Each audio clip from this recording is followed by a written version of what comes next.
Salut à tous, allez, on ne perd pas une seconde, on plonge direct dans ce nouveau décryptage. Aujourd'hui, on va décortiquer un arc narratif absolument fascinant, celui du loup de Shinjuku et du cœur de Kaori. Et préparez-vous parce que ça commence comme une comédie un peu absurde, très légère, mais ça va basculer super vite vers une réflexion ultra profonde sur la famille, l'héritage et la rédemption. C'est vraiment un condensé d'émotions. Alors, la question de départ, elle est simple. Qui est le véritable père de Tanya ? La situation de base est hilarante. On a cette petite fille, Tanya, qui déboule de nulle part en cherchant son père disparu. Et le problème, c'est que le portrait robot qu'elle en fait correspond à 100% à notre légendaire Ryo Saiba. Je veux dire, la veste sur le t-shirt, et même, bon, on va pas se mentir, le classique comportement Mokori. Bref, la confusion est totale et elle est intimement convaincue d'avoir retrouvé son papa. Et franchement, voir le grand City Hunter pris à son propre piège, c'est du génie. Ryo est littéralement coincé par sa propre réputation de séducteur incorrigible. Il ne peut même pas nier. Et la cerise sur le gâteau, c'est Xiang Ying qui s'en mêle. Elle s'amuse comme une folle de la situation et décide de jouer la grande sœur protectrice.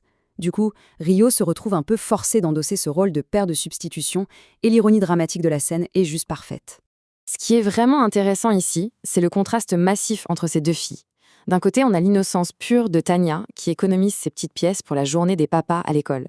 Et de l'autre, bam, ça percute de plein fouet Xiang Ying.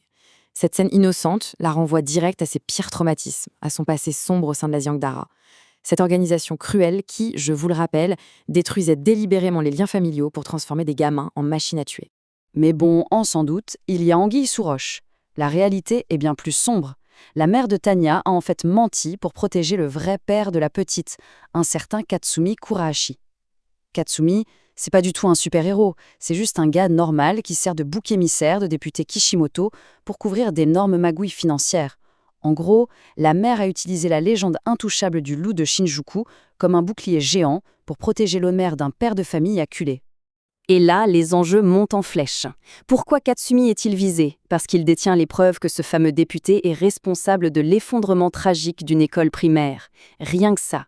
Pour le faire taire, Kishimoto est prêt à tout, même à envoyer des tueurs aux trousses de la petite Tanya.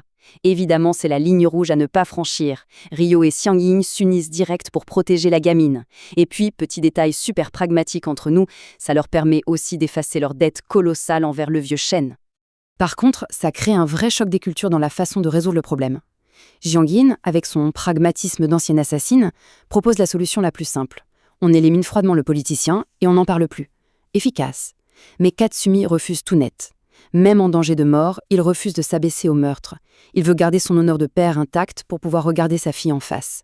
Du coup, la tension monte et un vrai compte à rebours s'enclenche. AJ3, Katsumi prend la décision ultime, ça fait 6 ans qu'il fuit, c'est terminé. AJ2, Ryo passe aux choses sérieuses et mobilise carrément le réseau d'Umibozu pour quadriller le quartier avec des tireurs d'élite. Tout ça nous mène tout droit au jour J, la fameuse journée des papas à l'école. C'est l'événement fatidique où tout va se jouer, un mélange de retrouvailles familiales et de menaces au fusil à lunettes. Et c'est là qu'on reconnaît le génie tactique de Ryo Saiba. Oublié la fusillade, il opte pour une résolution sans une seule goutte de sang. Comment il fait ? Il utilise l'influence internationale de Lee Darren pour balancer toutes les preuves de corruption directement à la presse taïwanaise. En l'espace de quelques instants, le député véreux est complètement grillé, neutralisé politiquement, échec et mat sans même avoir eu besoin de dégainer le Python 357. Mais attendez, parce que le vrai climax de cette histoire, il se joue ailleurs, de manière totalement invisible. Pendant l'opération, Xiang Ying était en position de sniper, prête à abattre le politicien si ça tournait mal. Sauf que, au moment fatidique, elle se rend compte qu'elle est physiquement incapable d'appuyer sur la détente. C'est un truc de fou. Son corps se fige, refusant d'obéir à son conditionnement de tueuse implacable. Et à l'intérieur de l'école, on a droit à un autre moment suspendu. Tanya lâche une bombe émotionnelle. Elle avoue qu'elle a toujours su que Ryo n'était pas son vrai père. Depuis le début, elle jouait juste le jeu pour se rassurer, mais elle gardait toujours cachée une vieille photo de son vrai papa. La lucidité de cette petite fille est juste incroyable.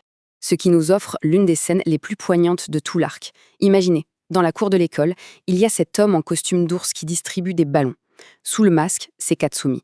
Il regarde sa famille de loin, en larmes. Quand il finit par s'approcher pour serrer sa fille dans ses bras, waouh! C'est là qu'on réalise que la vraie mission de City Hunter, ce n'est pas juste de tirer sur des méchants, c'est de restaurer la chaleur des foyers brisés. Mais le contraste est brutal. Alors que la famille Kurahashi est enfin réunie, Xiang Ying, de son côté, s'effondre. Elle traverse une crise d'identité monumentale. Elle ne comprend pas ce blocage sur la gâchette et s'entraîne comme une forcenée pour retrouver ses vieux réflexes. Elle se voit carrément comme une arme cassée. Sauf que Rio, qui l'observe de loin, sait très bien que cet échec est en fait sa plus grande victoire. C'est la preuve que son humanité est de retour. Et l'explication finale nous est donnée lors d'une scène nocturne absolument bouleversante, où Rio parle silencieusement à l'esprit de sa partenaire.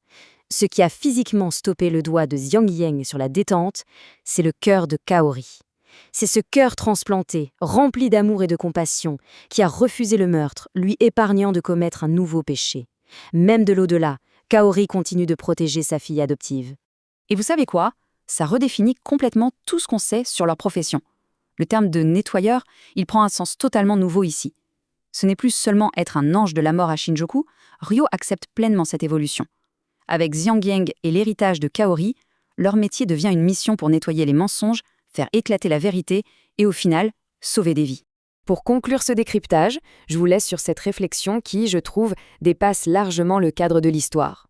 Au final, qu'est-ce qui nous définit vraiment ? Est-ce qu'on est condamné à suivre la programmation de notre passé, ou bien nos destins sont-ils façonnés par l'amour et l'empathie que nous portons dans nos cœurs ?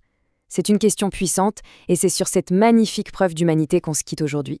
Gardez bien ça en tête, et à très vite.